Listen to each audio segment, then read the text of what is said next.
ഇരുന്ന നമ്മൾ അവരുടെ കുറ്റമൊന്നുമല്ല നമ്മൾ പറയുന്നത്, അവർക്കുണ്ടായിരുന്ന ഒരു അറിവില്ലായ്മ. അവർ ദൈവത്തെ പോലെ ആയിരുന്നു എന്ന് അവർക്ക് അറിവില്ലായിരുന്നു. പിശാച് വന്ന് പറയാണ് നീ ദൈവത്തെ പോലെ ആകുമെന്ന് പറഞ്ഞപ്പോൾ നല്ല കാര്യമുണ്ടല്ലോ. എന്നിട്ട് പിശാചിനോട് സഹകരിക്കുകയാണ്. എന്താകാൻ വേണ്ടി? ദൈവത്തെ പോലെ ആകാൻ വേണ്ടി.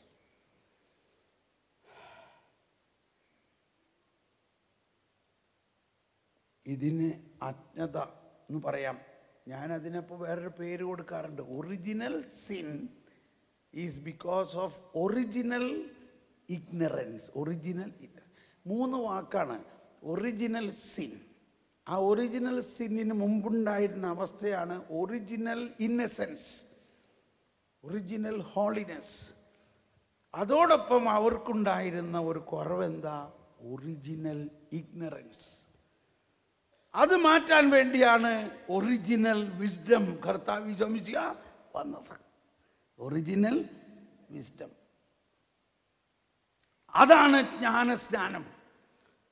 ജ്ഞാനസ്നാനത്തിലൂടെ ഈ ആദത്തിലുണ്ടായിരുന്ന അജ്ഞതയെ മാറ്റിക്കൊണ്ട് ക്രിസ്തുവിൻ്റെ ജ്ഞാനം നമുക്ക് നൽകിയിരിക്കുന്നു. Praise the Lord. Hallelujah. Point അല്ലേ? പോയിന്റ് കറക്റ്റ് അല്ലേ? മലയാളത്തിൽ അതിനെന്താ നമ്മൾ പറയണേ? ജ്ഞാന സ്നാനം. ക്രിസ്തുവാകുന്ന ജ്ഞാനത്തിൽ നമ്മളെ സ്നാനപ്പെടുത്തിക്കൊണ്ട് ആദത്തിലുണ്ടായിരുന്ന അജ്ഞത മാറ്റിയിരിക്കുന്നു. നമ്മൾ ദൈവമക്കളായി എന്ന് നമുക്ക് നല്ല ജ്ഞാനം കിട്ടിയിരിക്കുന്നു. കിട്ടണം. Okay, come back. ദൈവത്തെ കൂടാതെ ദൈവസമക്ഷം ദൈവഹിതത്തിന് വിരുദ്ധമായി ദൈവത്തെ പോലെയാകാൻ അവൻ ശ്രമിച്ചു. പാരഗ്രാഫ് 398. ഇതെന്നെ വളരെ ഇഷ്ടമുള്ള ഒരു ഭാഗമാണിത്. ആദ്യത്തെ ഈ അനുസരണമില്ലായ്മയുടെ ദുരന്ത ഫലങ്ങളെ വിശുദ്ധ ലിഖിതം ചൂണ്ടിക്കാണിക്കുന്നുണ്ട്. ആദത്തിനും ഹവ്വയ്ക്കും അവരുടെ ഉത്ഭവ വിശുദ്ധിയുടെ കൃപാവരം തൽക്ഷണം നഷ്ടമാകുന്നു. ദൈവത്തെ അവർ ഭയപ്പെടുന്നു. കണ്ടോ? അതുവരെ അവർക്ക് ദൈവത്തോട് ഭയങ്കര സ്നേഹവും കൂട്ടായ്മയും സഹകരണവുമായിരുന്നു. ഇപ്പോൾ അവർ ഭയപ്പെടുന്നു. ദൈവത്തെ പറ്റി വികലമായ ഒരു ധാരണ, തൻ്റെ പ്രത്യേക അവകാശ അധികാരങ്ങളെ പ്രതി അസൂയാലുമായ ഒരു ദൈവത്തെക്കുറിച്ചുള്ള ധാരണ അവർ മനസ്സിൽ രൂപീകരിക്കുന്നു. അതാണ് ഈ ഉത്ഭവ പാപത്തിൻ്റെ പരിണതഫലം. നമ്മൾ ഇന്നലെ കണ്ടില്ലേ, ഒരുവൻ ഒരു നാണയം കിട്ടിയത് കുഴിച്ചിട്ടു. എന്തുകൊണ്ടാണ്? ദൈവത്തെക്കുറിച്ച് വികലമായൊരു ധാരണയാണ്. അവൻ പറഞ്ഞു, എനിക്ക് അറിയാമായിരുന്നു, എനിക്ക് അങ്ങയെ ഭയമായിരുന്നു. അങ്ങ് വയ്ക്കാത്തിടത്ത് എടുക്കുന്നവനും വിതയ്ക്കാത്തത് കൊയ്യുന്നവനുമായിരുന്നു എന്നതിൻ്റെ അർത്ഥം യജമാനനെക്കുറിച്ച് വികലമായ ഒരു ധാരണയായിരുന്നു. അതുകൊണ്ടേ ഞാനത് കുഴിച്ചിട്ടു. ഓക്കെ, ഇനി ഉത്ഭവനീതിയും അവസ്ഥയിൽ ആദ്യ മാതാപിതാക്കന്മാർക്കുണ്ടായിരുന്ന സന്തുലിതാവസ്ഥ നശിപ്പിക്കപ്പെട്ടു. ഇതിങ്ങനെ വായിച്ചു പോയാൽ കുറേ സമയം എടുക്കും. അതുകൊണ്ട് ഞാനിനി കുറച്ച് ലഘൂകരിക്കാൻ പോവുകയാണ് കേട്ടോ. നമുക്ക് അത്യാവശ്യം വേണ്ടത് ഇനി ഇതാണ്. ആദത്തിൻ്റെ പാപത്തിൻ്റെ ദുഷ്ഫലങ്ങൾ മനുഷ്യരാശിക്ക്. ഇത് മനുഷ്യരാശിയെ എങ്ങനെ സംക്രമിച്ചു? അണലി പാമ്പിൻ പൈതങ്ങളെ നിങ്ങൾ എപ്പടി നന്മ ചെയ്യാൻ മുടിയും? എന്തുകൊണ്ട്? നിന്നിൽ ഉത്ഭവഭാവം ഉള്ളത് കൊണ്ട് നിനക്ക് നന്മ ചെയ്യാൻ ബുദ്ധിമുട്ടാണ്. സർവമനുഷ്യരും 402 സർവമനുഷ്യരും ആദത്തിൻ്റെ പാപത്തിൽ ഉൾപ്പെടുന്നു. വിശുദ്ധ പൗലോസ് പ്രസ്താവിക്കുന്നു, ഒരു മനുഷ്യൻ്റെ അനുസരണക്കേടിനാൽ അനേകർ, അതായത് എല്ലാ മനുഷ്യരും പാപികളായി. ഒരു മനുഷ്യൻ മൂലം പാപവും പാപം മൂലം മരണവും ലോകത്തിൽ പ്രവേശിച്ചു. ഇത് നമ്മൾ വായിച്ചത് റോമർ 5:19. 5:12-19 വായിക്കാം അല്ലേ? ഒരു മനുഷ്യൻ മൂലം പാപം മൂലം മരണവും ലോകത്തിൽ പ്രവേശിച്ചു. അപ്രകാരം എല്ലാവരും പാപം ചെയ്തതുകൊണ്ട് മരണം എല്ലാവരിലും വ്യാപിച്ചു. നിയമം നൽകപ്പെടുന്നതിന് മുൻപ് തന്നെ പാപം ലോകത്തിൽ ഉണ്ടായിരുന്നു. എന്നാൽ നിയമമില്ലാത്തപ്പോൾ പാപം കണക്കിലെടുക്കപ്പെടുന്നില്ല. ആദത്തിൻ്റെ പാപത്തിന് സദൃശമായ പാപം ചെയ്യാതിരുന്നവരുടെ മേൽ പോലും ആദത്തിൻ്റെ കാലം മുതൽ മോശയുടെ കാലം വരെ മരണം ആധിപത്യം പുലർത്തി. ആദം വരാനിരുന്നവൻ്റെ പ്രതിരൂപമാണ്. എന്നാൽ പാപം പോലെയല്ല കൃപാദാനം. അത് ഒരു മനുഷ്യൻ്റെ പാപം മൂലം വളരെ പേർ മരിച്ചുവെങ്കിൽ ദൈവകൃപയും യേശു ക്രിസ്തുവെന്ന ഒരു മനുഷ്യൻ്റെ കൃപാദാനവും അനേകർക്ക് എത്രയധികം സമൃദ്ധമായി ലഭിച്ചിരിക്കുന്നു. പാപമരണങ്ങളുടെ സാർവലൗകികതയെ ക്രിസ്തുവിലുള്ള രക്ഷയുടെ സാർവലൗകികതയുമായി അപ്പസ്തോലൻ തട്ടിച്ചു നോക്കുന്നു. ഒരു മനുഷ്യൻ്റെ നിയമലംഘനം എല്ലാവർക്കും ശിക്ഷാവിധിക്ക് കാരണമായതുപോലെ ഒരു മനുഷ്യൻ്റെ ക്രിസ്തുവിൻ്റെ നീതി പ്രവൃത്തി എല്ലാവർക്കും ജീവദായകമായ നീതീകരണത്തിന് കാരണമായിരിക്കുന്നു. ഇതിൽ വലിയ ഒരു കാര്യമുണ്ട്. അതാണ് എല്ലാ മനുഷ്യരും പാപം ചെയ്തു ദൈവമഹത്വത്തിൽ നിന്ന് അകന്നു. ഈ അവസ്ഥ ആയിരുന്ന അവസ്ഥയെ യേശുക്രിസ്തു വന്നതോടെ എന്ത് സംഭവിച്ചു? കുരിശിനാൽ അവൻ ലോകത്തെ വീണ്ടെടുത്തു. മൂന്നാം തലം. മനസ്സിലായോ? ഒന്നും മനസ്സിലായില്ല. ഇതിങ്ങനെ നമ്പർ അടിച്ച് പോവുകയാണ്. അത് കഴിഞ്ഞ് വീട്ടിൽ ചെല്ലുമ്പോൾ മക്കളെയൊക്കെ വഴക്ക് പറയുന്നത്, എത്ര ഇതിനോട് പറഞ്ഞിട്ടാണ് ഇങ്ങനെയൊക്കെ ചെയ്യുന്നത്? ഞാനിപ്പോൾ അട്ടപ്പാടി പോയി പ്രാർത്ഥിച്ച് വന്നേക്കാണ്, നിനക്കൊക്കെ ശരിക്ക് കിട്ടും. മനസ്സിലായിട്ടുണ്ടോ? എന്തായിരിക്കും? കുരിശിനാൽ ലോകത്തെ വീണ്ടെടുത്തുവോ? ഞാനിത് പല പ്രാവശ്യം പറഞ്ഞു, നിങ്ങളൊന്ന് വിശ്വസിച്ചേ. കുരിശിനാൽ ലോകത്തെ വീണ്ടെടുത്തുവോ? കുറച്ച് പേരെ മാത്രമാണോ? ഈ ക്രിസ്ത്യാനികളെ മാത്രമാണോ? അല്ലെങ്കിൽ നമ്മളെല്ലാ ദിവസവും പള്ളിയിൽ പോയി കുർബാന സ്വീകരിക്കുന്ന നല്ല ക്രിസ്ത്യാനികളെ മാത്രമാണോ? കാരണം ഇത് പറയണത് ഇപ്പോൾ ചിലപ്പോഴൊക്കെ നിങ്ങളാരെയും അല്ല ഞാൻ പറയുന്നത്, സാധാരണ നമ്മുടെ അടുത്ത് കൗൺസിലിങ്ങിന് വരുന്ന ആൾക്കാർ, ഞാനിവിടെ എല്ലാ വെള്ളിയാഴ്ചയും വരുന്നതാണ്, എല്ലാ ശനിയാഴ്ചയും വരുന്നതാണ്, എപ്പോഴും അട്ടപ്പാടിയിൽ വരും, അഭിഷേകാഗ്നി ടെലികാസ്റ്റിംഗ് കാണും. പക്ഷേ എൻ്റെ ഭർത്താവിനൊന്നിനും കൊള്ളില്ല, അങ്ങേർക്ക് വിശ്വാസവുമില്ല, അങ്ങേര് പള്ളിയിലും വരില്ല, അങ്ങേരെ കൊണ്ട് ഒരു പ്രയോജനമില്ല. ഇവരൊക്കെ രക്ഷിക്കപ്പെടുമോ? ഇതൊരു സ്റ്റാൻഡേർഡ് ആണോ അല്ലയോ? അപ്പം ഇവിടെയാണ് നമ്മൾ വിശ്വസിക്കേണ്ടത്. നമ്മൾ അട്ടപ്പാടിയിൽ വരുന്നതും അഭിഷേകാഗ്നി കൂറുന്നതും അഭിഷേകം കിട്ടിയതൊക്കെ നമ്മുടെ കഴിവ് കൊണ്ട് വല്ലതും ആണോ? ഒന്ന് പറയും. ഇനി ഞാൻ എപ്പോഴും ചിന്തിക്കാറുണ്ട്, എനിക്ക് ഈ വിശ്വാസം കിട്ടിയത് എൻ്റെ എന്തെങ്കിലും കഴിവ് കൊണ്ടാണോ? നമ്മൾ ആരുടെയെങ്കിലും കഴിവ് കൊണ്ടാണോ നമ്മൾക്ക് വിശ്വാസം കിട്ടിയത്? ആർക്കെങ്കിലും വിശ്വാസമില്ലാത്തത് അവൻ്റെ കുറ്റം കൊണ്ടല്ല.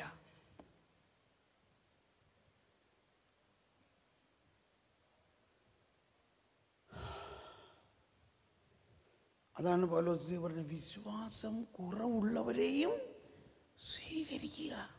ഈശോ മിശിഹ വന്നപ്പോൾ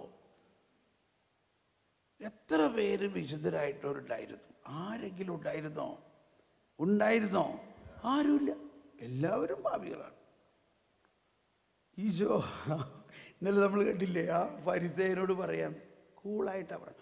അവർ പറയാണ്, ഇവള് പാപിയാണ്, ഇവളെ കൊല്ലണം, ഞങ്ങളുടെ നിയമം അനുസരിച്ച് പാപിയെ കൊല്ലണം. ഭയങ്കര വീര്യത്തിൽ നിൽക്കാണ്. ഈശോ കൂളായിട്ട് പറഞ്ഞു, നിങ്ങളിൽ പാപം ചെയ്യാത്തവൻ ആദ്യം കല്ലെറിയട്ടെ. നമ്മുടെ മാതിരി വലിയ ഒച്ചയൊന്നും ഉണ്ടാക്കിയല്ല പറഞ്ഞത്, ക്വയറ്റായിട്ട് പറഞ്ഞു. അതവൻ്റെ ഹൃദയത്തിൽ കയറി. കാരണം അവൻ്റെ ഉള്ളിൽ ഒരു സത്യമുണ്ട്. എന്താ സത്യം? അവൻ പാപിയാണെന്നുള്ളത്. അതോടെ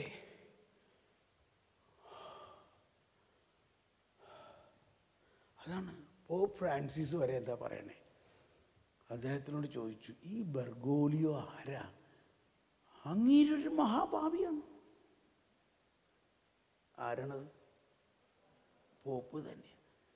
ഞാൻ സത്യമായിട്ടും ഒരു പാപിയാണ്, പക്ഷേ ദൈവത്തിൻ്റെ കൃപ എന്നെ ഈ പദത്തിലേക്ക് കൊണ്ടുവന്നിരിക്കുന്നു.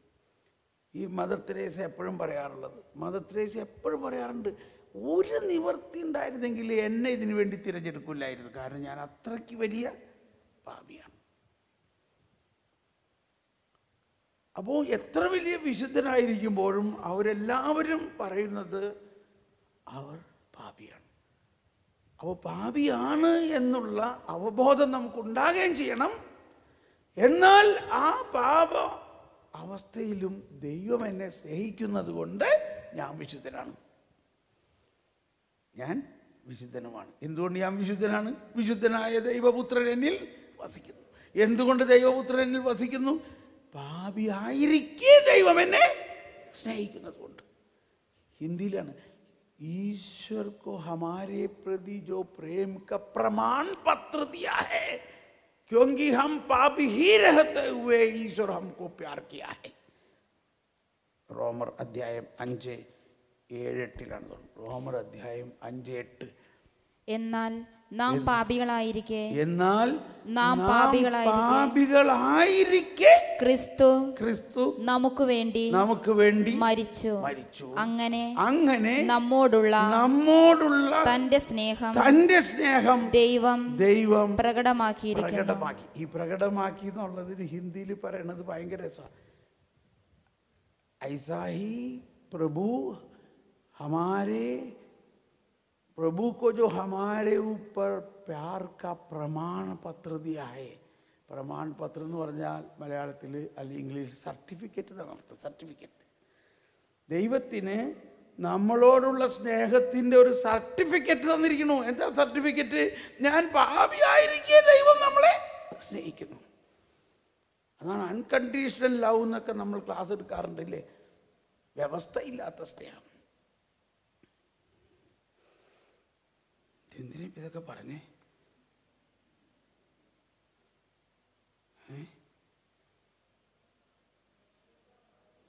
ഉത്ഭവമാവും. ഓക്കെ, മനസ്സിലായി. ഒരു മനുഷ്യൻ്റെ നിയമലംഘനം എല്ലാവർക്കും ശിക്ഷാവിധിക്ക് കാരണമായതുപോലെ കാരണമായി. പക്ഷേ നമ്മുടെ ഇപ്പോഴത്തെ അവസ്ഥ എന്താ? ഒരു മനുഷ്യൻ, യേശുക്രിസ്തു ദൈവമനുഷ്യൻ, ദൈവപുത്രൻ നീതി പ്രവർത്തിച്ചതിലൂടെ എല്ലാവർക്കും, ആരാണ് ഈ എല്ലാവരും? സമസ്ത ലോകവും അതിനകത്ത് ഉൾപ്പെടുന്നുണ്ടോ? ഈ IS ഉൾപ്പെടുന്നുണ്ടോ അതിൽ? അപ്പോൾ ഈ IS RSS, BJP, ശിവസേന ഇവരെല്ലാവരും ക്രിസ്ത്യാനികൾക്ക് എതിരായിട്ട് എന്തൊക്കെ ചെയ്യേണ്ടെന്ന് പറഞ്ഞാലും അവർ ഇതൊക്കെ ചെയ്യാനുള്ള കാരണം എന്തുണ്ടായി? ഈ ആദോ അപ്പാപ്പൻ്റെ പണിയാണ്. ആണോ അല്ലയോ?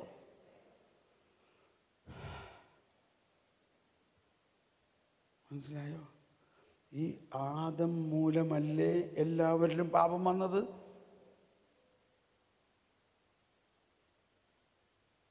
ഷോക്കടിച്ച മരില്ലേ? നമ്മൾ അവരെ കുറ്റം പറഞ്ഞുകൊണ്ട് കിടക്കാണ്. അവരെന്താ അങ്ങനെ ചെയ്യണേ? അപ്പം ഇങ്ങനെ ഒരു വിചാരം നമ്മൾ വീട്ടിലുള്ളവർക്കുണ്ടാകണം. ഇപ്പം നമ്മുടെ ഭാര്യ, അതാണ് നമ്മൾ പറഞ്ഞു വന്നത്, എൻ്റെ ഭർത്താവ് ഇതൊന്നുമില്ല, അങ്ങേര് ഇതിലൊന്നും വിശ്വസിക്കുന്നില്ല, ഞാൻ എല്ലാ ദിവസവും അഭിഷേകാഗ്നി പ്രാർത്ഥിക്കണു, ധ്യാനം കൂട്ടണു, അതുകൊണ്ട് ഞാൻ സ്വർഗത്തിൽ പോകും. അയാളെവിടെ പോവും? പറയും. അയാളെവിടെ പോവും? പറയും. അപ്പോൾ ഇവിടെ നമുക്ക് ഇയാളെ നമ്മൾ വിശ്വസിക്കേണ്ടത് എന്താണ്? അയാൾക്ക് ആ വിശ്വാസക്കുറവുണ്ടെങ്കിലും നമ്മൾ അയാളെയും സ്വീകരിക്കണം. വിശ്വാസത്തിൽ കുറഞ്ഞ ആളെയും സ്വീകരിക്കുക. റോമർ 14:1-2 വിശ്വാസത്തിൽ കുറഞ്ഞ ആളെയും സ്വീകരിക്കുക. വിശ്വാസത്തിൽ ഉറപ്പില്ലാത്തവനെ സ്വീകരിക്കുവിൻ. ഉണ്ടോ? ഒന്ന് സ്തുതിച്ച് പ്രാർത്ഥിച്ചേ, ഒന്ന് എഴുന്നേറ്റ് സ്തുതിച്ചേ. കർത്താവേ, പരിശുദ്ധാത്മാവേ നന്ദി, പരിശുദ്ധാത്മാവേ നന്ദി, പരിശുദ്ധാത്മാവേ നന്ദി.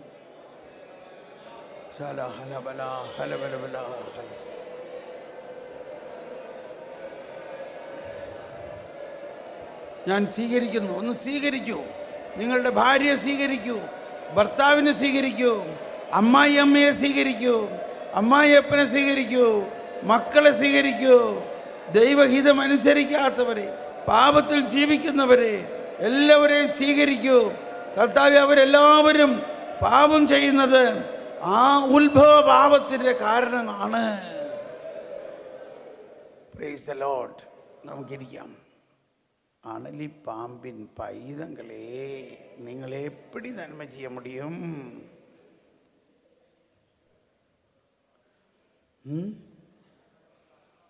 വീട്ടിൽ ചെന്ന് പിള്ളേരൊക്കെ കുസൃതി കാണിക്കുമ്പോൾ എന്താ പറഞ്ഞ്?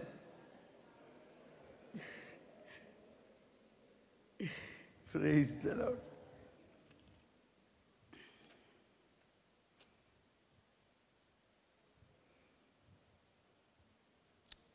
ഓക്കെ, 403. വിശുദ്ധ പൗലോസിൻ്റെ മാതൃകയിൽ സഭ എന്നും പഠിപ്പിച്ചിട്ടുള്ളത് ഇപ്രകാരമാണ്. ശ്രദ്ധിക്കണേ. മനുഷ്യരെ ഞെരുക്കുന്ന അപാരമായ ദുരിതവും തിന്മയിലേക്കും മരണത്തിലേക്കുമുള്ള അവരുടെ പ്രവണതയും ആദത്തിൻ്റെ പാപവുമായുള്ള അവയുടെ ബന്ധത്തിലൂടെ അല്ലാതെ വിശദീകരിക്കുക സാധ്യമല്ല. അതാണ് ഇപ്പോൾ നമ്മൾ പറഞ്ഞു കഴിഞ്ഞത്, ഇല്ലേ? മനുഷ്യരെ ഞെരുക്കുന്ന അപാരമായ ദുരിതവും തിന്മയിലേക്കും മരണത്തിലേക്കുമുള്ള അവരുടെ പ്രവണതയും ആദത്തിൻ്റെ പാപവുമായുള്ള അവയുടെ ബന്ധത്തിലൂടെ അല്ലാതെ വിശദീകരിക്കുക സാധ്യമല്ല. നാം എല്ലാവരും പാപത്തോടു കൂടെ ജനിക്കത്തക്ക വിധം ആദം നമ്മിലേക്ക് ആത്മാവിൻ്റെ മരണമാക്കുന്ന പാപം പകർന്നു തന്നു. നാം എല്ലാവരും പാപത്തോടുകൂടെ അതാണ് ജന്മപാപം. ഇപ്പം നമ്മൾ മാമോദീസ സ്വീകരിച്ചു, നമ്മൾ നല്ല വിശുദ്ധിയിലാണ്. ഇപ്പം നിങ്ങളും നിങ്ങളുടെ ഭാര്യ ഭർത്താവും നിങ്ങൾ വളരെ വിശുദ്ധിയിൽ എല്ലാ ദിവസവും കുർബാനയൊക്കെ സ്വീകരിച്ച് അങ്ങനെ വിശുദ്ധിയിൽ നിങ്ങൾക്കൊരു കുഞ്ഞുണ്ടായി. ഈ കുഞ്ഞിലെ ഉത്ഭവഭാവമുണ്ടോ? ഈ കുഞ്ഞിൽ ഉത്ഭവഭാവമുണ്ടോ? ഉണ്ട്. ഇത് ആരുടെ കുറ്റം? ആ കുഞ്ഞിൻ്റെ കുറ്റമാണോ? നമ്മുടെ കുറ്റമാണോ? അല്ല. മനസ്സിലായോ ഇല്ലയോ? അതാണ് ആദത്തിൻ്റെ പാപവുമായുള്ള അവയുടെ ബന്ധത്തിലൂടെ അല്ലാതെ വിശദീകരിക്കുക സാധ്യമല്ല. നാം എല്ലാവരും പാപത്തോടുകൂടെ ജനിക്കത്തക്ക വിധം ആദം നമ്മിലേക്ക് ആത്മാവിൻ്റെ മരണമാകുന്ന പാപം പകർന്നു തന്നു. അതാണ് ജന്മപാപം. വിശ്വാസം നൽകുന്ന ഈ ഉറപ്പ് നിമിത്തം വ്യക്തിപരമായ പാപം ഒന്നും ചെയ്തിട്ടില്ലാത്ത ശിശുക്കൾക്ക് പോലും പാപമോചനത്തിനായി സഭ മാമോദീസ നൽകുന്നു. അപ്പോൾ മാമോദീസ നൽകുന്നതിലൂടെ എന്ത് സംഭവിക്കുന്നു? ഈ ഉത്ഭവപാപ അവസ്ഥയിൽ നിന്നും, എന്താണ് ഉത്ഭവപാപ അവസ്ഥ? ആത്മാവിൻ്റെ മരണം. ആ ഉത്ഭവപാപ അവസ്ഥയിൽ നിന്നും ഉത്ഭവ വിശുദ്ധിയിലേക്ക്, ജീവനിലേക്ക് വന്നിരിക്കുന്നു. Price the Lord. ഇതാണ് നമ്മൾ മനസ്സിലാക്കേണ്ടത്. ആദം പാപം ചെയ്ത് എല്ലാവർക്കും പാപം വന്നു. പക്ഷെ ആ അവസ്ഥയെ യേശുക്രിസ്തു കോൺകർ ചെയ്ത് കഴിഞ്ഞു. ആ കോൺകർ ചെയ്ത് കഴിഞ്ഞ വിജയശ്രീ ലാളിതനായ യേശുവിൻ്റെ പ്രസാദപരമാണ് മാമോദീസായിലൂടെ നമ്മൾ ഓരോരുത്തരിലേക്കും പകരുന്നത്. By his death he conquered death, by his rising he restored life.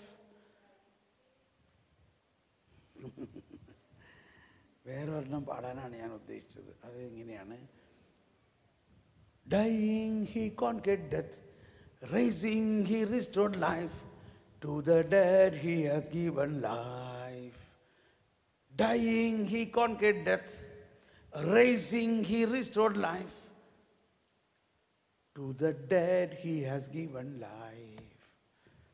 അപ്പോൾ ഓക്കെ, we continue. ഇനി അടുത്ത 2-3 പാരഗ്രാഫുകൾ നമ്മളെ വളരെയധികം സഹായിക്കും. നമ്മൾക്ക് പാപത്തെക്കുറിച്ചുള്ള കാഴ്ചപ്പാടിൽ ഈശോ പറഞ്ഞു, പരിശുദ്ധാത്മാവ് വരുമ്പോൾ പാപത്തെക്കുറിച്ച് നിങ്ങളെ പഠിപ്പിക്കും. ഇതിപ്പോൾ നമ്മൾക്കിതൊക്കെ മനസ്സിലാവുന്നത് പരിശുദ്ധാത്മാവ് നമ്മളിൽ പ്രവർത്തിക്കുന്നത് കൊണ്ടാണ്. അല്ലെങ്കിൽ ഇതൊന്നും മനസ്സിലാവില്ല, നിങ്ങൾ ഇവിടുന്ന് എഴുന്നേറ്റ് പോയനെ. ഇത് സ്വീകരിക്കാനും ചിലപ്പോൾ പറ്റുന്നു വരില്ല. ആദത്തിൻ്റെ പാപം ശ്രദ്ധിക്കണേ, എല്ലാവരും വളരെ ശ്രദ്ധിക്കണം. ഒന്ന് കൈവീശി കാണിച്ചേ. ഉറങ്ങാൻ പറ്റിയ സമയമാണ്. ധ്യാനത്തിൻ്റെ അവസാന ദിവസം. എല്ലാവരും ക്ഷീണിതരാണോ? ക്ഷീണമുണ്ടോ? Praise the lord. ആദത്തിൻ്റെ പാപം എങ്ങനെയാണ് അവൻ്റെ സർവ്വസന്തതികളുടെയും പാപമായി തീർന്നത്? ആദത്തിൽ മനുഷ്യവംശം മുഴുവനും ഒരു മനുഷ്യൻ്റെ ഏക ശരീരം പോലെയാണ്. ഏതുപോലെ? മനുഷ്യവംശത്തിൻ്റെ ഈ ഐക്യം മൂലം സർവമനുഷ്യരും ആദത്തിൻ്റെ പാപത്തിൽ പങ്കുകാരമായി. എന്തിനാണ് അത് അങ്ങനെ ആയതെന്നറിയാമോ? സർവരും ക്രിസ്തുവിൻ്റെ നീതിയിൽ പങ്കുകാരായതുപോലെ. Praise the lord. സർവമനുഷ്യരും ക്രിസ്തുവിൻ്റെ നീതിയിൽ പങ്കുകാരായത് എന്തുകൊണ്ടാ?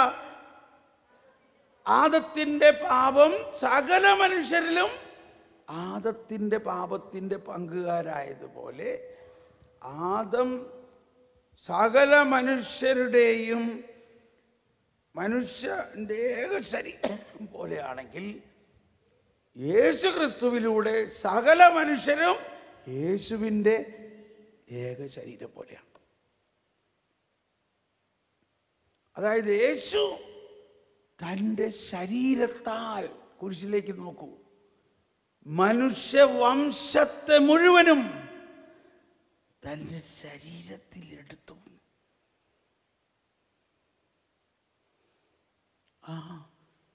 അവിടെ നോക്കിയ സിസ്റ്റർ, എവിടെയാണ് അവൻ തൻ്റെ ശരീരമാകുന്ന? കൊളോസ്സോസ് 2:14. അതെന്താ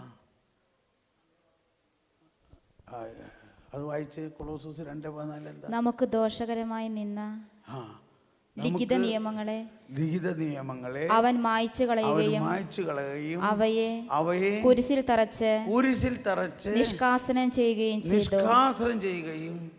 ചെയ്തു. ആധിപത്യങ്ങളെയും.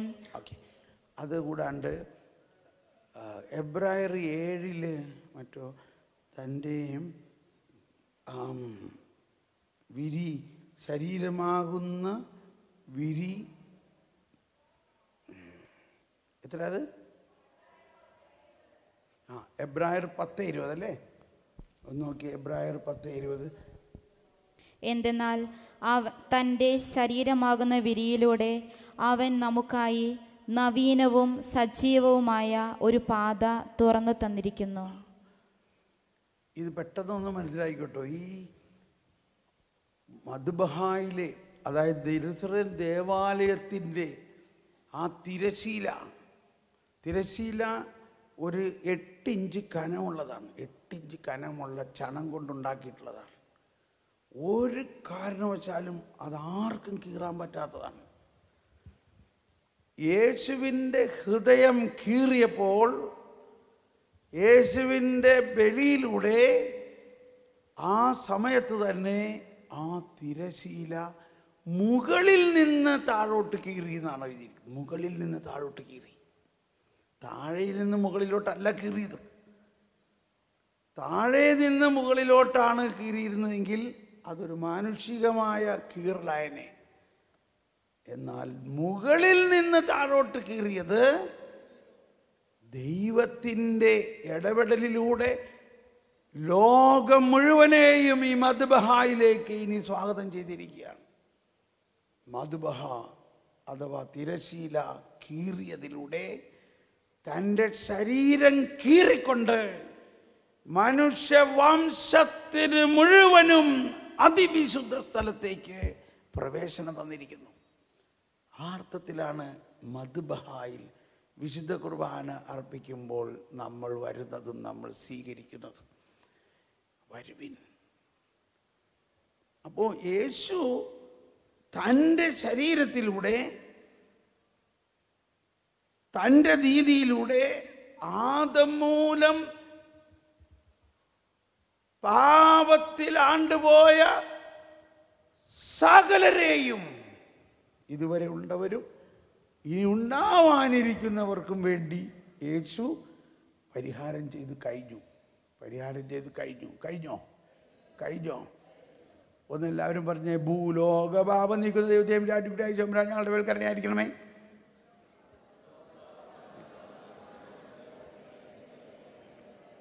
ഒന്ന് ഉച്ചത്തിൽ പറഞ്ഞേ,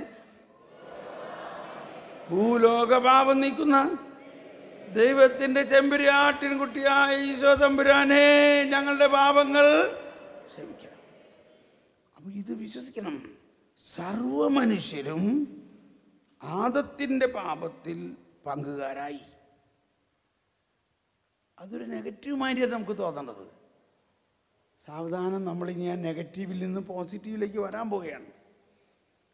അങ്ങനെ സകലരും ആദത്തിൻ്റെ പാപം മൂലം പാപത്തിൽ പങ്കുകാരായെങ്കിൽ സർവരും ക്രിസ്തുവിൻ്റെ നീതിയിൽ പങ്കുകാരായി.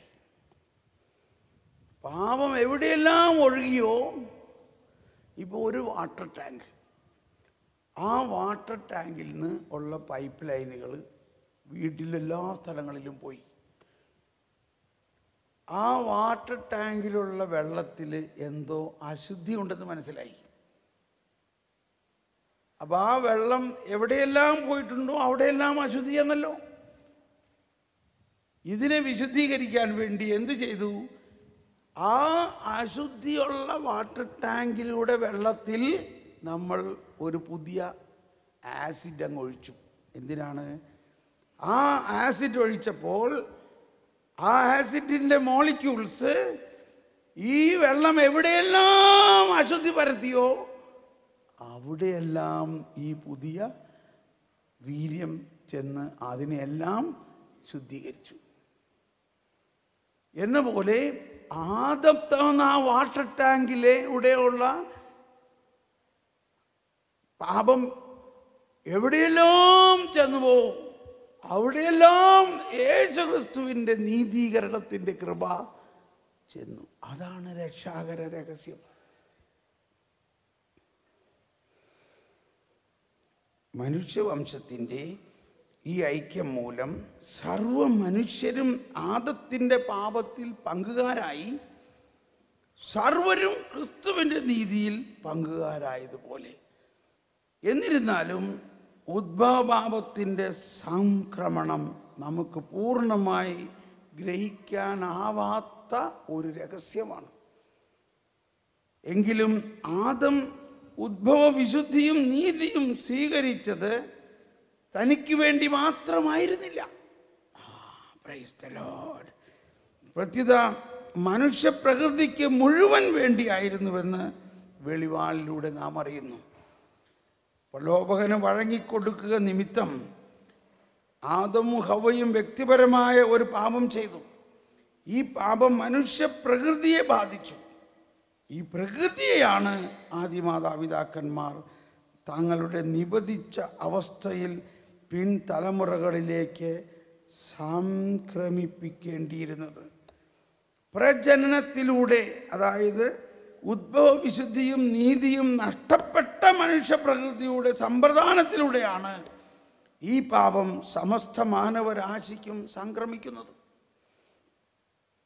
തന്മൂലം സാധർമ്മികാർത്ഥത്തിൽ മാത്രമാണ് ഉദ്ഭവപാപത്തെ പാപമെന്ന് നാം വിളിക്കുന്നത്. പ്രവർത്തിച്ച പാപം അല്ല അത്. നാം പ്രവർത്തിച്ച പാപം അല്ല, പ്രത്യുത പകർന്നു കിട്ടിയ പാപമാണ്. ഇതൊരു അവസ്ഥാവിശേഷമാണ്, പ്രവൃത്തിയല്ല. ഇതൊരു അവസ്ഥാവിശേഷമാണ്. ഉദ്ഭവപാപം ഓരോ വ്യക്തിക്കും ഉള്ളതാണെങ്കിലും ആദത്തിൻ്റെ പിൻഗാമികളിൽ ആരിലും അതിന് വ്യക്തിപരമായ ഒരു തെറ്റിൻ്റെ സ്വഭാവം ഇല്ല. ഉദ്ഭവവിശുദ്ധിയുടെയും നീതിയുടെയും അഭാവമാണ് ഉദ്ഭവപാപം. എന്താണ് ഉദ്ഭവപാപം? ഉദ്ഭവവിശുദ്ധിയുടെയും നീതിയുടെയും അഭാവമാണ്. എന്നാലും മനുഷ്യപ്രകൃതി പൂർണ്ണമായി പങ്കിലമായിട്ടില്ല. മനുഷ്യപ്രകൃതിക്ക് സഹജമായ കഴിവുകളെയെല്ലാം അത് ക്ഷതപ്പെടുത്തി. അങ്ങനെ മനുഷ്യൻ അജ്ഞതയ്ക്കും വേദനയ്ക്കും മരണത്തിൻ്റെ ആധിപത്യത്തിനും അധീനനായി പാപത്തിലേക്കുള്ള പ്രവണത, അതായത് പാപാസക്തി എന്ന് വിളിക്കപ്പെടുന്നു, തിന്മയിലേക്കുള്ള ഈ പ്രവണത അവനിൽ രൂഢമൂലമായി. എന്നാൽ മാമോദീസ ക്രിസ്തുവിൻ്റെ കൃപാവരത്തിൻ്റെ ജീവൻ പ്രദാനം ചെയ്തുകൊണ്ട് മനുഷ്യനിലെ ഉദ്ഭവഭാവം നീക്കിക്കളയുകയും അവനെ തിരികെ ദൈവത്തിലേക്ക് കൊണ്ടുവരികയും ചെയ്യുന്നു. എങ്കിലും ദുർബലമാക്കപ്പെട്ടതും തിന്മയിലേക്ക് ചാഞ്ഞിരിക്കുന്നതുമായ മനുഷ്യപ്രകൃതിക്ക് ഏറ്റ ശതത്തിൻ്റെ അനന്തരഫലങ്ങൾ മനുഷ്യനിൽ നിലനിൽക്കുകയും ആധ്യാത്മിക സമരത്തിന് അവനെ വെല്ലുവിളിക്കുകയും ചെയ്യുന്നു. അപ്പോൾ ഈ ഉത്ഭവ പാപത്തിൻ്റെ ഈ അവസ്ഥയിൽ നിന്ന് മാമോദീസായിലൂടെ ആ മരണാവസ്ഥ, സ്വർഗത്തിലേക്ക് പ്രവേശനം തടയുന്ന സകലതും മാറ്റിയെങ്കിലും മാമോദീസ സ്വീകരിച്ചു കഴിഞ്ഞവരിലും ചില ദൗർബല്യങ്ങൾ നിലനിൽക്കാൻ അനുവദിക്കുന്നുണ്ട്. ഇത് അവൻ കൃപാവരത്തിൽ ആശ്രയിക്കാനും, അതാണ് കുമ്പസാരം, കുർബാന, പ്രാർത്ഥന, ദൈവത്തിൻ്റെ കൃപാവരത്തിൽ ആശ്രയിച്ച് അതിനെതിരെ അവൻ സമരം ചെയ്യാൻ വേണ്ടിയാണ്. 1264 എന്ന് വായിച്ച കാറ്റഗിസം 1264. എന്നാലും പാപത്തിൻ്റെ കാലികമായ ചില അനന്തരഫലങ്ങൾ മാമോദീസ സ്വീകരിച്ചവരിൽ നിലനിൽക്കുന്നുണ്ട്. സഹനം, രോഗം, മരണം, ജീവിതത്തിൽ സ്വതസിദ്ധമായ ദൗർബല്യങ്ങൾ, പാപം ചെയ്യാനുള്ള പ്രവണത മുതലായവ. പാപം ചെയ്യാനുള്ള പ്രവണതയെ പാരമ്പര്യം, പാപാസക്തി എന്നും ആലങ്കാരികമായി പാപത്തിൻ്റെ ഇന്ധനം എന്നും വിളിക്കുന്നു. പാപാസക്തി നമ്മിൽ കുടികൊള്ളാൻ അനുവദിച്ചിരിക്കുന്നത് നാം അതിനോട് സമരം ചെയ്യാൻ വേണ്ടിയാണ്. അതുകൊണ്ട് അതിന് സമ്മതം നൽകാതെ യേശുക്രിസ്തുവിൻ്റെ കൃപാവരത്താൽ അതിനെ ധീരതയോടെ എതിർത്ത് നിൽക്കുന്നവരെ ദ്രോഹിക്കാൻ അതിന് കഴിയുകയില്ല. യഥാർത്ഥത്തിൽ നിയമാനുസൃതം മത്സരിക്കാതെ ആർക്കും കിരീടം ലഭിക്കുകയില്ല. നമ്മൾ ഒരു അത്ലറ്റ് അല്ലെങ്കിൽ പട്ടാളത്തിൽ ചേർന്ന ആൾ ആ പട്ടാളത്തിലെ ചട്ടങ്ങൾ പാലിക്കണോ ഇല്ലയോ എന്ന പോലെ ദൈവത്തിൻ്റെ കൃപ നമ്മളിലേക്ക് ഒഴുക്കിയിരിക്കുന്നത് ഈ അവസ്ഥാവിശേഷത്തിൻ്റെ ചായ്വ് വരെ എടുത്തു മാറ്റാൻ ഉള്ളതാണ്. ആ കൃപ നമ്മൾ എല്ലാ ദിവസവും സ്വീകരിക്കണം. അതാണ് ഞാൻ പറയുന്നത്, വ്യക്തിപരമായ പ്രാർത്ഥന, കൂദാശ ജീവിതം എല്ലാം വളരെ ആവശ്യമാണ്. ഇനി മരണത്തിൻ്റെ ശക്തിക്ക് നീ അവനെ വിട്ടുകൊടുത്തില്ല. മനുഷ്യൻ്റെ 410 മനുഷ്യൻ്റെ പതനശേഷം ദൈവം അവനെ ഉപേക്ഷിച്ചില്ല. പ്രൈസ് ദ ലോർഡ് എന്ന് പറഞ്ഞ എല്ലാവരും, മനുഷ്യൻ്റെ പതനശേഷം ദൈവം അവനെ ഉപേക്ഷിച്ചില്ല, മറിച്ച് ദൈവം അവനെ വിളിക്കുകയും തിന്മയുടെ മേൽ നന്മയ്ക്ക് ലഭിക്കാനിരിക്കുന്ന വിജയവും വീഴ്ചയിൽ നിന്നുള്ള പുനരുദ്ധാരണവും നിഗൂഢമായി അറിയിക്കുകയുണ്ടായി. ഉൽപ്പത്തി പുസ്തകത്തിലെ ഈ വിവരണത്തെ ആദിമ സുവിശേഷം പ്രോട്ടോ എവങ്കേലിയം എന്നാണ് വിളിക്കുന്നത്. മിശിഹായും രക്ഷകനും ആയവൻ്റെ ആഗമനം, സർപ്പവും സ്ത്രീയും തമ്മിലുള്ള യുദ്ധം, സ്ത്രീയുടെ ഒരു സന്തതി കൈവരിക്കാനിരിക്കുന്ന അന്തിമ വിജയം, ഇവയെല്ലാമാണ് ഇതിൻ്റെ ഉള്ളടക്കം. അപ്പോൾ പാപം ചെയ്ത ആദത്തിനെയും ഹവ്വയെയും ദൈവം ഉപേക്ഷിക്കുന്നില്ല. ദൈവം അവരോട് സുവിശേഷം പ്രഘോഷിക്കുകയാണ് ചെയ്തത്. അത് നമുക്ക് പിന്നെ പഠിക്കാം. അതിനാണ് പ്രോട്ടോ എവങ്കേലിയം, ആദിമ സുവിശേഷം എന്ന് പറയുന്നത്. പ്രോട്ടോ എവങ്കേലിയം, ആദിമ സുവിശേഷം. തുടർന്ന് 411 വിശുദ്ധ ഗ്രന്ഥ വിവരണത്തിൽ പുതിയ ആദത്തെക്കുറിച്ചുള്ള ഒരു സന്ദേശമാണ് ക്രൈസ്തവ പാരമ്പര്യം കാണുന്നത്. കുരിശുമരണം വരെയുള്ള അനുസരണത്തിലൂടെ ആദത്തിൻ്റെ അനുസരണക്കേടിന് അത്യധികമായി പരിഹാരം ചെയ്യുന്നവനാണ് ഈ പുതിയ ആദം. കൂടാതെ അനേകം സഭാപിതാക്കന്മാരും സഭാപണ്ഡിതരും ആദിമ സുവിശേഷത്തിലെ സ്ത്രീയിൽ പുതിയ ഹവ്വായെ, മറിയത്തെ, ക്രിസ്തുവിൻ്റെ മാതാവിനെ കാണുന്നു. പാപത്തിൻ്റെ മേലുള്ള ക്രിസ്തുവിൻ്റെ വിജയത്തിൻ്റെ ഫലം ആരെക്കാളും ആദ്യമായും സവിശേഷമായും അനുഭവിച്ചത് മറിയമാണ്. ഉദ്ഭവപാപത്തിൻ്റെ എല്ലാ കറകളിൽ നിന്നും അവൾ സംരക്ഷിക്കപ്പെട്ടു. ദൈവത്തിൻ്റെ പ്രത്യേകമായ കൃപയാൽ തൻ്റെ ഭൗതിക ജീവിതകാലത്ത് യാതൊരു പാപവും ചെയ്യാതിരിക്കാൻ അവൾക്ക് സാധിച്ചു. Price the Lord. ഒന്ന് സ്തുതിച്ച് നന്ദി പറയാം. യേശുവേ സ്തോത്രം, യേശുവേ നന്ദി.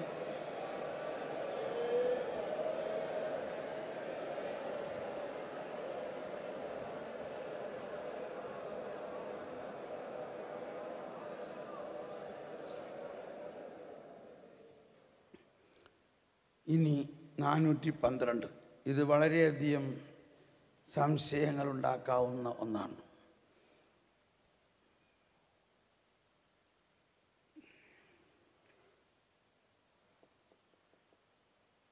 എന്നാൽ എന്തുകൊണ്ടാണ് ആദിമ മനുഷ്യനെ പാപം ചെയ്യുന്നതിൽ നിന്ന് ദൈവം തടയാതിരുന്നത്?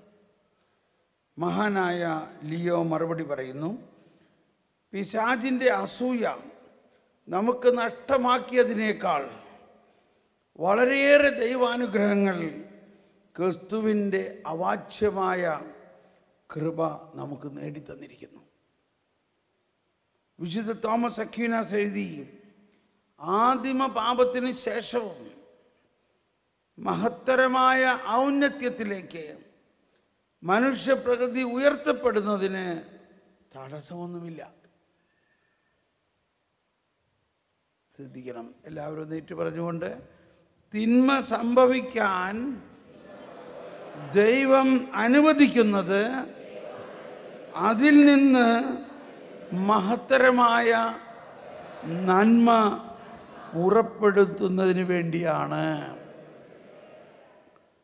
ഒന്നുകൂടിയിട്ട് പറഞ്ഞേ, തിന്മ സംഭവിക്കാൻ ദൈവം അനുവദിക്കുന്നത് അതിൽ നിന്ന് മഹത്തരമായ നന്മ പുറപ്പെടുത്തുന്നതിന് വേണ്ടിയാണ്. വിശുദ്ധ പൗലോസ് ഇങ്ങനെ പറയുന്നു, പാപം വർദ്ധിച്ചിടത്ത് ദൈവകൃപ അതിൽ ഉപരിയായി വർദ്ധിച്ചു. റോമൻ ആരാധനക്രമത്തിലെ ആഹ്ലാദഗീതത്തിൽ എക്സോൾട്ടഡ് നാം ഇങ്ങനെ ആലപിക്കുന്നു. അതായത് ഉയർപ്പ് ശനിയാഴ്ച രാത്രി ലത്തീൻ ആരാധനാക്രമത്തിൽ ലൂമൻ ക്രിസ്റ്റി, യേശുവിൻ്റെ ആ പ്രകാശം മെഴുകുതിരി, വലിയ മെഴുകുതിരി പ്രകാശമായിട്ട് കൊണ്ടുവരുമ്പോൾ ഒരു വലിയ ആഹ്ലാദഗീതം പാടുന്നുണ്ട്. അത് പാശ്ചാത്യ രാജ്യങ്ങളിൽ, യൂറോപ്പിലൊക്കെ അത് വലിയ ഒരു സംഭവമാണ്.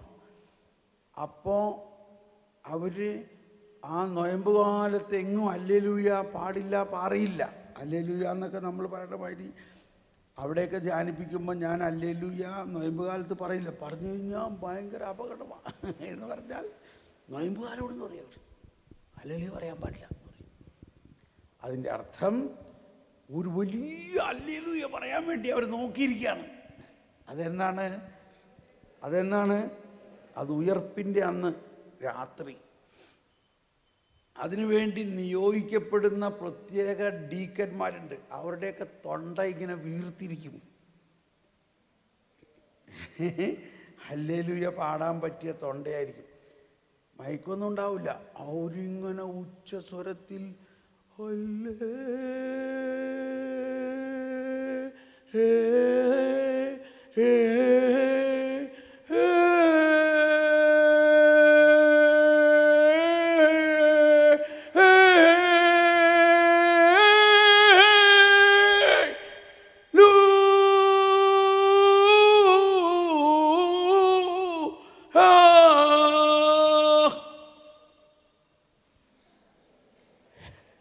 പലതും മനസ്സിലായോ? ഹല്ലേലൂയ, ഹല്ലേലൂയ, അതാണ് ഈ പറഞ്ഞത്. അപ്പോൾ ഈ എക്സോൾട്ടഡ് എന്ന് പറഞ്ഞാൽ ഒരു വലിയ ആഹ്ലാദ ഗീതമാണ്.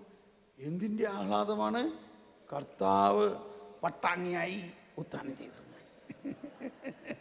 കർത്താവ് പട്ടാങ്ങിയായി ഉത്ഥാനം ചെയ്തു. കർത്താവ് സത്യമായും ഉയർത്തെഴുന്നേറ്റിരിക്കുന്നു. അപ്പോൾ ആ ആഹ്ലാദ ഗീതത്തിൽ, ലത്തീൻ ആരാധനക്രമത്തിലുള്ള ഈ ആഹ്ലാദ ഗീതത്തിൽ പാടുന്ന ഒരു ഭാഗം ഇതാണ്. ആദത്തിൻ പിഴ കാരണമായി മർത്യനു വന്ന കടം വീട്ടി ക്രിസ്തു നമുക്കായി തൻ രക്തം ചിന്തിയൊഴിച്ച ശിക്ഷകളും ആകയാൽ രക്ഷകനാഗമിക്കാൻ ഹേതുവാം പാപമേ ഭാഗ്യപൂർണം ഈ രാവിൻ ശുദ്ധിയ ധർമ്മമെല്ലാം നേരായി തന്നെ തുരത്തിടുന്നു. ഒന്നുകൂടി പാടി കേൾക്കണോ? ആദത്തിൻ പിഴ കാരണമായി മർത്യനു വന്ന കടം വീട്ടി ക്രിസ്തു നമുക്കായി തൻ രക്തം ചിന്തിയൊഴിച്ച ശിക്ഷകളും. ഇത് വിശ്വസിക്കുന്നുവോ?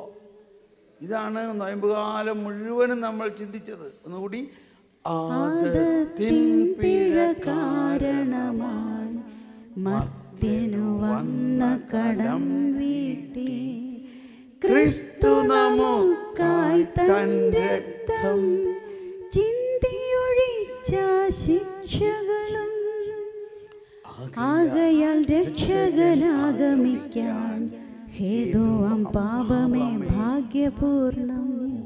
പാപമേ ഭാഗ്യപൂർണം.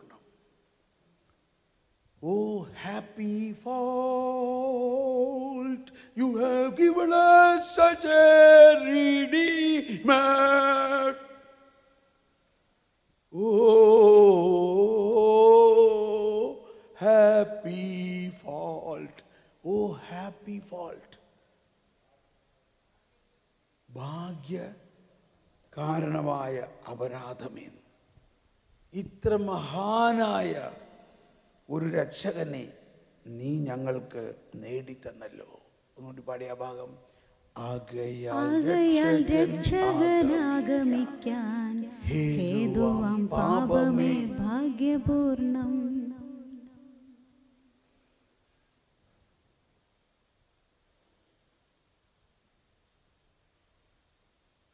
ഇതാണ് പാപം.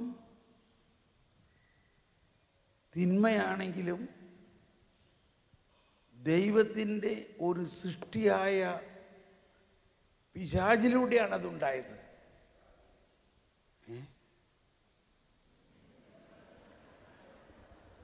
എനിക്ക് പേടിയാണ്, ഞാൻ പലതും പറയണത് തെറ്റാണെങ്കിൽ നിങ്ങൾ കറക്റ്റ് ചെയ്തേക്കണേ. എന്താ സംഭവിച്ചത്? പാപം തിന്മയാണ്. എന്നാൽ അതുണ്ടായത് ആരിലൂടെയാണ്? പിശാചിലൂടെയാണ്. പിശാച് ആരാണ്? ദൈവത്തിൻ്റെ ഒരു സൃഷ്ടി മാത്രമാണ്.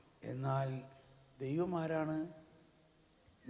തിന്മയിൽ നിന്ന് പോലും നന്മയുണ്ടാക്കാൻ കഴിവുള്ളവനാണ് ദൈവം. നമ്മളൊരു തിന്മ കാണുമ്പോൾ ഉടനെ എല്ലാം അങ്ങ് നശിച്ചു പോയി എന്ന് വിചാരിക്കരുത്. നമ്മൾ വിശ്വസിക്കണം, ദൈവം ആരാണ്? തിന്മയിൽ നിന്ന് പോലും നന്മയുണ്ടാക്കാൻ. നല്ല ആളുകളെ സ്നേഹിക്കാൻ ആർക്കാ പാടില്ലാത്തത്? എന്നാൽ ദൈവം അങ്ങനെയല്ല. ദൈവം നല്ലവരെയും പാപിയെയും അല്ലെങ്കിൽ നീതിമാനെയും നീതിരഹിതന്റെ മേലും സൂര്യനെ ഉദിപ്പിക്കുന്നു, മഴ പെയ്യിപ്പിക്കുന്നു, സൂര്യൻ്റെ പ്രകാശം കൊടുക്കുന്നു. ഇപ്പോൾ ആരോ ചിന്തിക്കണം ഇതാണ്, അപ്പോൾ പിന്നെ നമ്മൾ ഇത്ര പേരുത്തി ഇങ്ങനെ ആരാധിക്കുകയും പ്രാർത്ഥിക്കുകയൊക്കെ ചെയ്യേണ്ട എല്ലാം വല്ല ആവശ്യമുണ്ടോ? ഈ നാമമാത്ര ക്രിസ്ത്യാനികളും സ്വർഗത്തിൽ പോകും, ഈ പള്ളിയിലൊന്നും പോകാത്തവനും സ്വർഗത്തിൽ പോകും. പിന്നെ നമ്മൾ ഇത്ര പേരുത്ത് എല്ലാ ദിവസവും പള്ളിയിലൊക്കെ പോയി ഇങ്ങനെ ആരാധിച്ച് പ്രാർത്ഥിക്കേണ്ട ആവശ്യം എന്താ? ഇങ്ങനെയുള്ള ചോദ്യങ്ങൾ വരണം. കേട്ടോളൂ ഉത്തരം. നമ്മൾ അങ്ങനെ ആരാധിക്കുകയും പ്രാർത്ഥിക്കുകയും ദൈവത്തിൻ്റെ കൃപാവരത്തിൽ നിറയുകയും ചെയ്യുന്നത് നമുക്ക് വേണ്ടി മാത്രമല്ല, നമ്മളിലൂടെ അത് ലോകം മുഴുവനിലേക്ക് ഒഴുകിയിട്ടാണ് അവര് വിശ്വാസത്തിലേക്ക് വരുന്നത്. Price the Lord.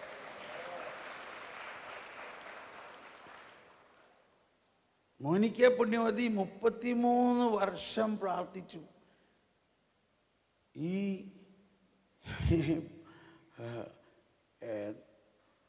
താന്തോണിയായ അന്തോണിയല്ല അഗസ്തീനോസിൻ്റെ പുറകെ. പക്ഷെ അഗസ്തീനോസിന് ഒരു മാറ്റവും കാണുന്നില്ല, നിരാശയായില്ല.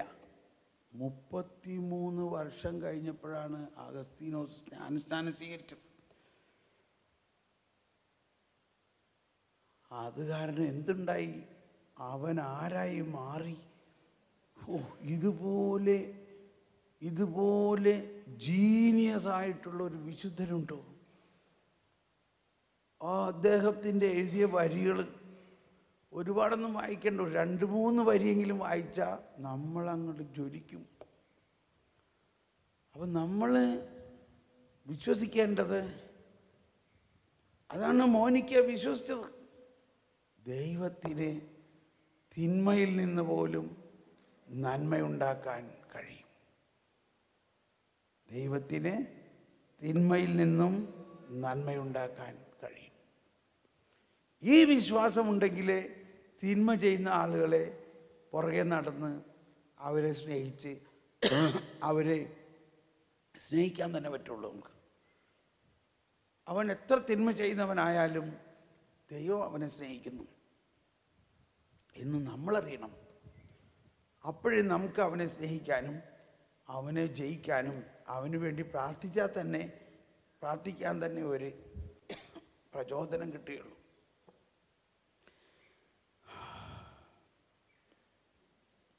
ഒന്ന് സ്തുതിച്ച് പ്രാർത്ഥിക്കാം. പരിശുദ്ധാത്മാവേ സ്തോത്രം.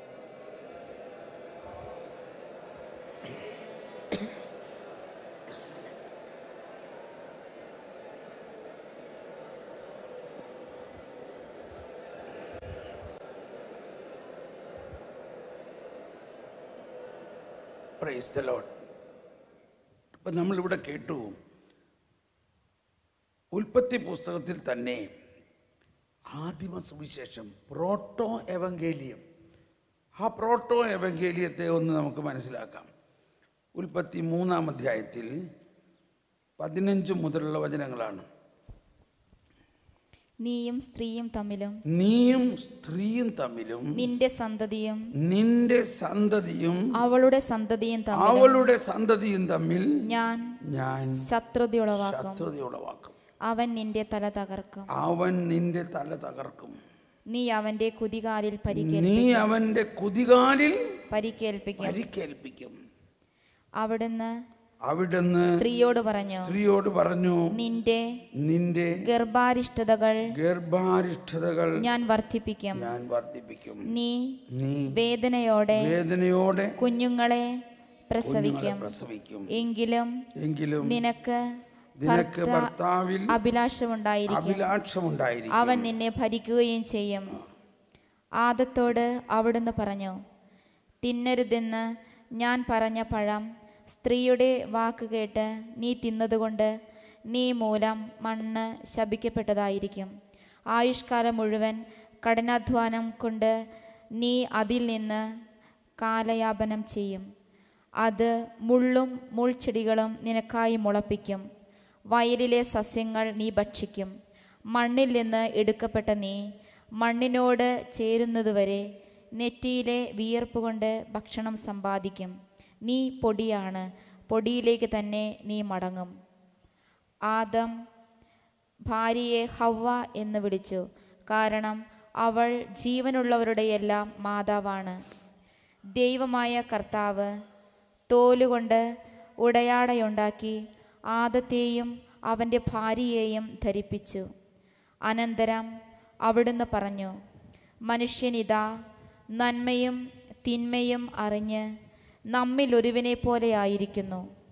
ഇനി അവൻ കൈനീട്ടി ജീവന്റെ വൃക്ഷത്തിൽ നിന്നുകൂടി പറിച്ചു തിന്ന് അമർത്യനാകാൻ ഇടയാകരുത്. കർത്താവ് അവരെ ഏദൻ തോട്ടത്തിൽ നിന്ന് പുറത്താക്കി മണ്ണിൽ നിന്നെടുത്ത മനുഷ്യനെ. ഈ ഉൽപ്പത്തി പുസ്തകം വെളിപാട് പുസ്തകവും ഇത് രണ്ടിലും വളരെയധികം പ്രതീകങ്ങളാണ്. ഇതിൻ്റെ എല്ലാം അർത്ഥം വളരെ പ്രാർത്ഥനാപൂർവം പരിശുദ്ധാത്മാവ് നിഗൂഢ രഹസ്യങ്ങൾ വെളിപ്പെടുത്തുന്ന പോലെ വെളിപ്പെടുത്തിയാലേ മനസ്സിലാകുകയുള്ളൂ. ഇത് മുഴുവനും വ്യാഖ്യാനിക്കാൻ നമ്മുടെ ഈ സെമിനാറിനുള്ള വകുപ്പില്ല. ഇത് പിന്നീട് നമുക്ക് വേറെ ഏതെങ്കിലും അവസരത്തിൽ പഠിക്കാം. എന്നാൽ ഇതിൻ്റെ അവസാന ഭാഗത്തിൽ രണ്ട് കാര്യം ദൈവമായ കർത്താവ് അവരെ പുറത്താക്കി. നമ്മൾ ഇന്നേ വരെ കേട്ടേക്കുന്നതെല്ലാം എന്തുകൊണ്ടവരെ പുറത്താക്കി? പാപം ചെയ്തതുകൊണ്ട് അവരെ ദൈവം ശിക്ഷിച്ചു, പുറത്താക്കി. ശിക്ഷിക്കല്ലേ ഇതേ? ശിക്ഷിച്ചോ ഇല്ലയോ? ശിക്ഷിച്ചു. കാരണം നമ്മൾ ചെറുപ്പം മുതലേ ഈ ശിക്ഷ കേട്ടാണ് വളർന്നേക്കണത്. സ്കൂളിൽ ഹോംവർക്ക് ചെയ്യാണ്ട് ചെന്നപ്പോൾ സ്കൂളിലെ ടീച്ചർ പറഞ്ഞു, ഹോംവർക്ക് ചെയ്തില്ല, ഗെറ്റ് ഔട്ട്, പുറത്താക്കി. ഇങ്ങനെയുള്ള ചില എക്സ്പീരിയൻസുകളാണ് നമ്മളുടെ കയ്യിൽ കിടക്കുന്നത്. അതും കഴിഞ്ഞ് വീട്ടിൽ ചെന്ന് കഴിഞ്ഞപ്പോൾ അപ്പൻ ഒരു പോലീസുകാരൻ്റെ മാതിരി വടിയും എടുത്തുകൊണ്ട്, നീ മര്യാദയ്ക്ക് പഠിച്ചില്ലെങ്കിൽ ഞാൻ ഇത്രയും കഷ്ടപ്പെട്ട് പഠിപ്പിക്കുന്നത് ഇങ്ങനെ തോക്കാൻ വേണ്ടിയാണ്, ഗെറ്റ് ഔട്ട്. ഇതാണ് നമ്മുടെ ഏതേൻ തോട്ടം. ഇനി ശ്രദ്ധിച്ചോ, എന്തുകൊണ്ടാണ് ആദത്തിനെ പുറത്താക്കിയതെന്ന് നമ്മൾ തന്നെ ശരിക്കും ഒന്ന് വായിച്ചാൽ മതി. എന്താണ്?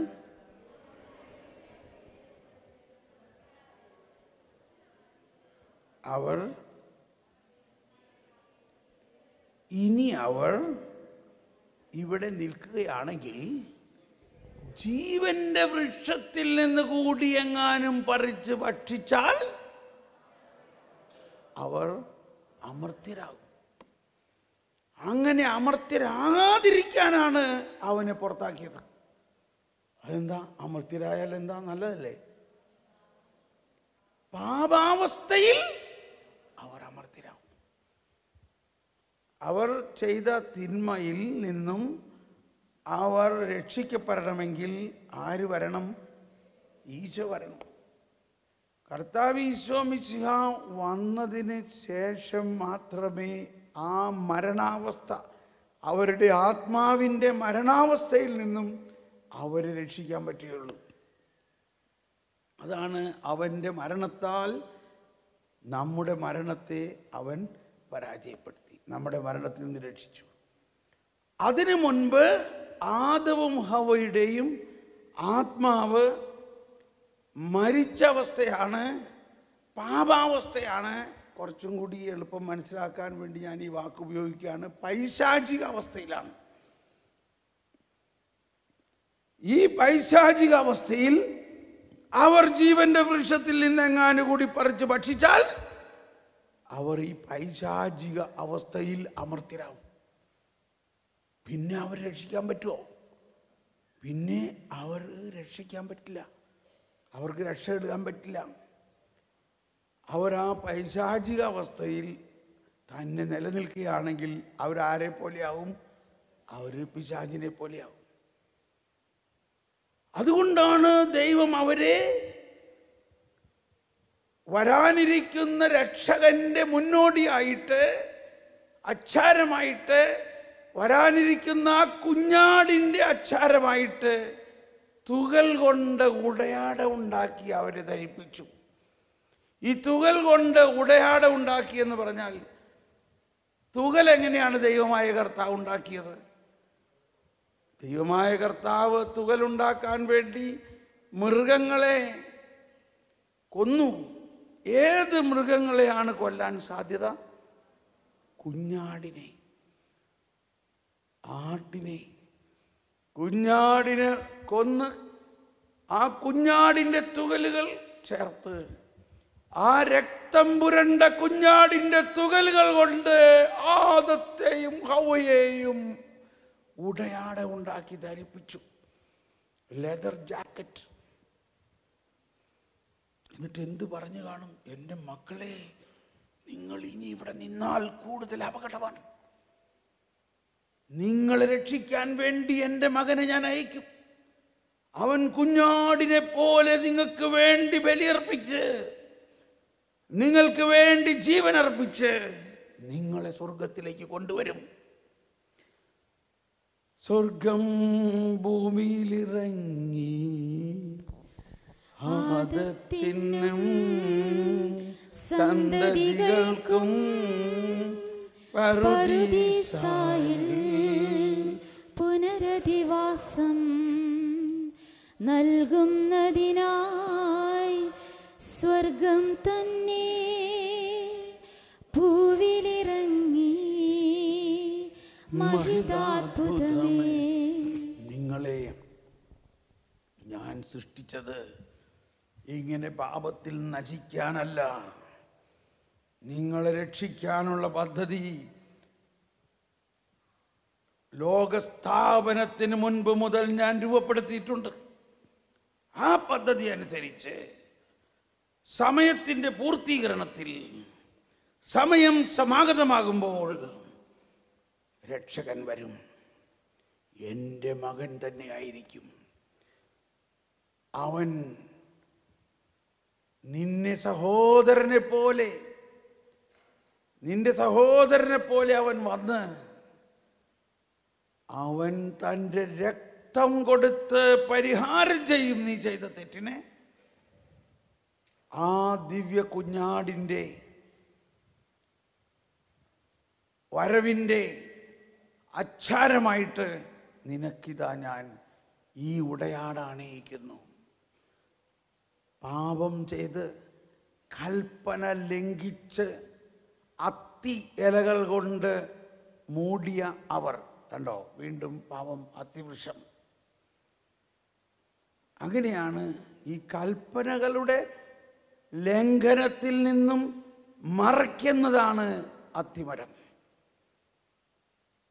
അതുകൊണ്ടാണ് ഫരിസേയർ അത്തിമരത്തിൻ്റെ ചുവട്ടിലിരുന്ന് കൽപ്പന പഠിച്ചിരുന്നത്.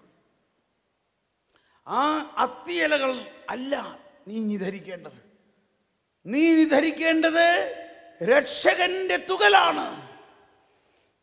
നീതിയുടെ കവചം ഞാൻ നിനക്ക് നൽകുന്നു.